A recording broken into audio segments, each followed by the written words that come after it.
I don't know. As soon as I tried to go live, it tried to reconnect. So, I don't know. This morning's been a weird morning.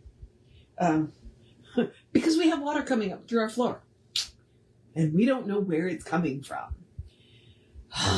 So, we've got to call into our AC people and to the plumber. Because, yeah, that's what you need when you have carpet. Water coming up through the floor. Okay, let's do we're here to do the hidden power of the Bible. Let's do the housekeeping. And all the housekeeping is me reminding you that we are Creative Life Spiritual Center. Website is creativelife.org. Constant contact email, info@creativelife.org. That'll get you one email a week. Tells you what's going on for the week and the month, and the hot links are hot. So, click here now means it. It'll take you right to the information of the person that can help you get it. When I say one a week, I mean that, unless something unusual happens. At which point I will point out it's almost always weather related because we live on the Gulf Coast and it is hurricane season. So there's that. And it is also a blind CC, which means nobody will see your email. You won't end up on anybody else's email list because of us. Now, last thing is the social media, and I mention it because we do not monetize it. We don't want to deal with the ads any more than you do. So what we ask you to do instead, go like, subscribe, follow, based on which platform you're on, and then engage with the individual post by reacting, commenting, and sharing. It bumps us in the algorithms. More people see our stuff. So it's a free and easy way that you can support the center. So, all right. Now, Hidden Power of the Bible was originally called The Bible in Light of Religious Science. It is Ernest saying, hey, you know what? This book is somewhat relevant. Or mostly relevant. Now, I will point out to you, it is not a big book. He did not do a lot of the Bible. He pulled out what he thought was the most relevant. Or, what I like to say is his favorite Bible passages. So, yeah, which is mostly the teachings of Jesus. He did do the creation story. He did do the fall. He did do some of Moses, the lawgiver. But mostly he's been focused on the teachings of Jesus. Pardon me while I throw the book on the ground. So, yeah, this is a pretty incredible book. Especially if, you have been a victim of somebody weaponizing the Bible. Because he's going back and giving you different interpretations than you might have heard.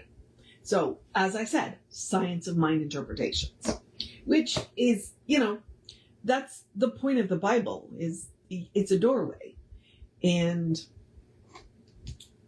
you gotta get the most out of it, and in light of your spiritual tradition. And notice I didn't say religious tradition, because religion has done terrible things with the Bible. Many of them have. So, today, we are going to read Matthew 15. And since it's a really short part of Matthew 15, I'm going to go ahead and do one of the articles. Because literally it's, 3 verses maybe of Matthew 15. So we're going to go ahead and do one of the articles. And then we'll do the other one tomorrow. And then same thing where we'll move on to Matthew. Yeah, we're going to do Matthew 16 and it's one article tomorrow. So, all right. So, Matthew 15. And he called the multitude and said unto them, hear and understand. Not that which goes into the mouth defiles a person, but that which comes out of the mouth. This defiles the person. Every plant which my heavenly Father has not planted shall be rooted up. If the blind lead the blind, both shall fall into the ditch. And then Jesus answered and said unto her, O woman, great is thy faith, be it unto thee even as thou wilt. And her daughter was made whole from that very hour. So those are what he chose to do from Matthew 15. So today we are going to do that which defiles.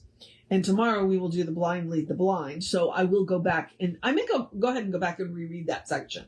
So, just because. So, and And he called the multitude and said unto them, hear and understand, not that which goes into the mouth defiles the person, but that which comes out of the mouth. This defiles the person. I mean, right there, he's very clearly saying, watch what you say. That which defiles, not what we eat or drink, but what we think defiles. The issues of life are from within. If a person is clean in their mind, then they are clean indeed. We must keep the mental house free from any thought which contradicts the truth of being. Life is what consciousness makes it. This is a great realization. Experience may appear to disclaim the fact, but the principle involved is an immutable one and cannot be shaken any more than the integrity of the universe can be violated. People can live very similar lives and have completely different experiences. And it does come down to their attitude. You know, it really does come down to the attitude. If, like, when things happen, I'm talking about the water coming up through my floor, I could, play the victim and go, oh, why does this keep happening to me? Because we've had a series of, we had to replace the alternator in the car. We had to have a fan replaced in the AC. We had to have a pipe replaced under a sink because it was leaking, so it's been a series of, and like, I could do the oh, poor me. I could do the oh, poor me. I'm not going to, because if I do that, I'm just making me miserable. And then anybody listening to me is, I'm going to make them miserable. They're not going to want to listen to my oh, poor me story. So, like, I'm going to state what has happened, but I'm going to state it as a fact. I'm going to use the air quotes here, whine about it. Okay? That's what he's talking about. Because I don't think the universe is out to get me, because I'm having amazing experiences in between these not so preferred experiences. It's attitude. It is attitude. And Tom and I were even talking about that, and I said, I need a sign. And he said, well, this and this. And I went, oh yeah, you're right. Okay. So the sign was already there. The sign was already there. And he just pointed it out to me, because in that moment I was getting a little, oh, poor me. And he's like, no. And that is the benefit of having a good partner, because we do that for each other. Okay. So let us each resolve to be true to themselves. Let each resolve to be true to themselves, true to their inner light, true to the truth as they understand it, that when every person learns to speak the truth, a complete salvation will come to the world. If one thinks impurity, then their acts will be impure. If their thought dwells on purity and truth, then their acts, reflecting their mind, will make them pure and true. Every plant which is not of God's planting shall be rooted up. In the long run, all that does not belong to the heavenly kingdom will be destroyed. Truth alone can endure. All wickedness, sin, and mistake will eventually be done away with, and righteousness will be enshrined in every heart.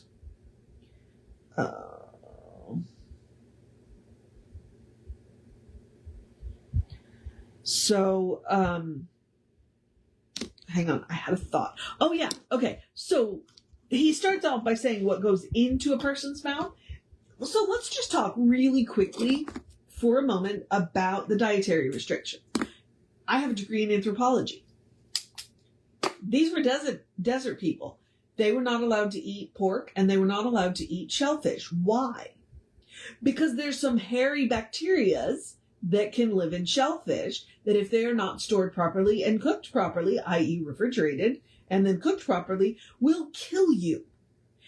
Same thing with pork. There is a parasite called I think it's a parasite. I don't think it's a bacteria, called trichinosis, which lives in pork. And if it is not properly cooked, it can kill you.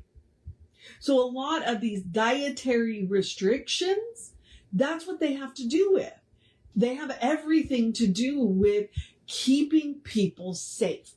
And they don't know that, back when those laws were written, they didn't know about bacteria and they didn't know about, parasites. At least not on the level we do, because fleas are parasites. So a lot of those, so they just say, okay, well, clearly this is killing people, and the best way to keep people from doing it is to make a religious law. So that's why Jesus came and said, look, it's not what goes into your mouth that defiles you. It's what comes out of it.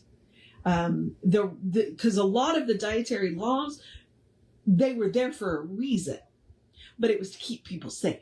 It wasn't about purity. It was to keep people from dying, And again, that's one of the reasons why we do say that religion is crowd control. It is behavioral management. It is about managing people. And they had good reasons and not so good reasons. The dietary restrictions were good reasons. They just, we have better refrigeration and cooking methods now, so it makes less sense. So, all right, I'm wrapping this up now, so I'm going to encourage you to have a great day, a wondrous day, a fantastic day, a magical day, an enchanted day, a wonderful day, an awesome day, an amazing day, a you got this day, a take care of business day, a we're halfway there day, a cuddle your fur babies day, a drink plenty of water day, a be aware of the heat day. We're only supposed to get to 95 today, so we're not going to have a heat advisory, but we're still going to have feels like in the hundreds. So be aware of the heat day. A don't get distracted day. Make sure you make time to sit down and rest day. A take care of whatever it is business that you got to do day. A good day. And if that is too much pressure, because occasionally it is, simply have a day. You are enough just as you are. You're a beloved expression of the divine. You are a brilliant light, divine spark, spirit in motion, God in action, an absolutely beautiful masterpiece, and a work in progress at the same time at your own pace. Very important part of that statement. At your own pace. And as Reverend Jesse likes to call us, you are a godling. So explore the truth of your being. Get to know who the divine knows you to be, because the divine knows you to be good. And from there, anything is possible. Okay? Anything at all is possible, because all the divine knows is good. And that, my friends, is the good news. All right, beloveds. I'm going to remind you, Reverend David should be on sometime this afternoon. It is Wednesday, so you might get a midweek meditation from Danielle. She's working on a new schedule though, so, give her some grace. And I will be back with you tomorrow in that 9:15 hour. All right, beloveds, take care of yourself. Know that you are loved. And I will see you next time. And hopefully I won't have water coming up through